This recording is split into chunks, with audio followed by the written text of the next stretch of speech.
ഇന്ന് നമുക്കൊരു 28 പിറന്നാളിന് പോകാനുണ്ട് കേട്ടോ. നമ്മുടെ അവിടേക്ക് 28 പിറന്നാൾ എന്നൊക്കെയാണ് പറയാ. നൂലുകെട്ട്, നെയിമിംഗ് സെറിമണി അങ്ങനെ പല പേരിലും പറയാറുണ്ട്. സാധാരണ കുഞ്ഞ് ജനിച്ച് 28ാമത്തെ ദിവസമാണ് കണ്ണെഴുതി പൊട്ട് തൊടുക, അതുപോലെ തന്നെ നൂലുകെട്ടുക, ചരട് കെട്ടുക, പിന്നെ അതുപോലെ വയമ്പും അങ്ങനെയുള്ള സംഭവങ്ങളൊക്കെ കൊടുക്കുക, അതൊക്കെ ചെയ്യാറ്. ഞാൻ വിചാരിച്ചിരുന്നത് കേരളത്തിന്റെ എല്ലാ സൈഡിലേക്കും ഈ ചടങ്ങുകളൊക്കെ ഒരേപോലെയാണെന്നാണ് കേട്ടോ. നമ്മുടെ ആ മലബാർ സൈഡിലേക്കൊക്കെ 28ന്റെ അന്നാണ് ആദ്യമായിട്ട് പൊട്ടുകുത്തുക, കണ്ണെഴുതുകയൊക്കെ ചെയ്യുക. അതും പൊട്ട് നമ്മൾ ഒരു സൈഡിലാണ് തൊടാറ്, എന്നിട്ട് പിന്നെ ചോറൂണിന്റെ സമയത്താണ് നമ്മളത് മാറ്റി തൊടാറ്. പക്ഷേ ഈ സൗത്ത് കേരളയിലൊക്കെ 16ാമത്തെ ദിവസം തന്നെ കുട്ടിക്ക് കണ്ണെഴുതി നമ്മൾ സൈഡിലൊക്കെ പൊട്ട് തൊടുന്നുണ്ട് കേട്ടോ. പിന്നെ അത് 28ന്റെ ശേഷമാണ് അത് നടുക്കിലേക്ക് മാറ്റി തൊടുക. അപ്പം അങ്ങനെ കുറച്ച് വ്യത്യാസങ്ങളുണ്ട്. അതുപോലെ തന്നെ നമുക്ക് തേന്, വയമ്പ്, തേനില്ല വയമ്പ്, കുറേ മരുന്നുകൾ, അങ്ങനത്തെ സാധനമൊക്കെ നാവിൽ അരച്ച് കൊടുക്കാറുണ്ട്.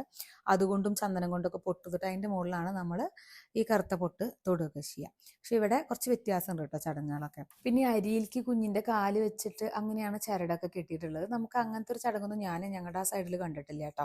അതുപോലെ തന്നെ എനിക്ക് വ്യത്യാസം തോന്നിയത്, പേര് വിളിക്കുമ്പോൾ നമ്മൾ നേരിട്ട് കുഞ്ഞിൻ്റെ പേരാണ് വിളിക്കാറ്. ഇവിടെ ആദ്യം അവർ മുത്തശ്ശിമാരുടെ രണ്ടുപേരുടെയും പേര് വിളിച്ചതിന് ശേഷമാണ് കേട്ടോ കുഞ്ഞിൻ്റെ പേര് വിളിച്ചത്. അപ്പോൾ നമ്മൾ കുഞ്ഞിപ്പെണ്ണിൻ്റെ പേര് ശ്ലോക എന്നാണ്, മൂത്ത ആളുടെ പേര് വേദ എന്നും, അപ്പോൾ രണ്ടാമത്തെ ആളുടെ പേര് ശ്ലോക എന്നാണ് കേട്ടോ. നല്ല മാച്ചിങ് ആയിട്ടുള്ള പേരൊക്കെയാണ്. പിന്നെ കുഞ്ഞിനെ താരാട്ടൊക്കെ പാടി ആദ്യമായിട്ട് തൊട്ടിൽ കിടത്തി ആട്ടുന്ന ഒരു ചടങ്ങും ഉണ്ടായിരുന്നു കേട്ടോ. അതൊക്കെ കഴിഞ്ഞിട്ട് ഭക്ഷണമൊക്കെ കഴിച്ചിട്ടാണ് ഞങ്ങൾ എല്ലാവരും പിരിഞ്ഞത്. നമ്മളെല്ലാവരും ഫാമിലിയുടെ അടുത്തൊക്കെ മാറി നിൽക്കുന്ന ആളുകളാണ്. അതുകൊണ്ട് തന്നെ ഇങ്ങനെയുള്ള കുഞ്ഞു കുഞ്ഞു ഗാദറിങ്ങുകളാണ് കേട്ടോ നമുക്ക് കൂടുതൽ ഹോംലി ഫീൽ തരുന്നത്.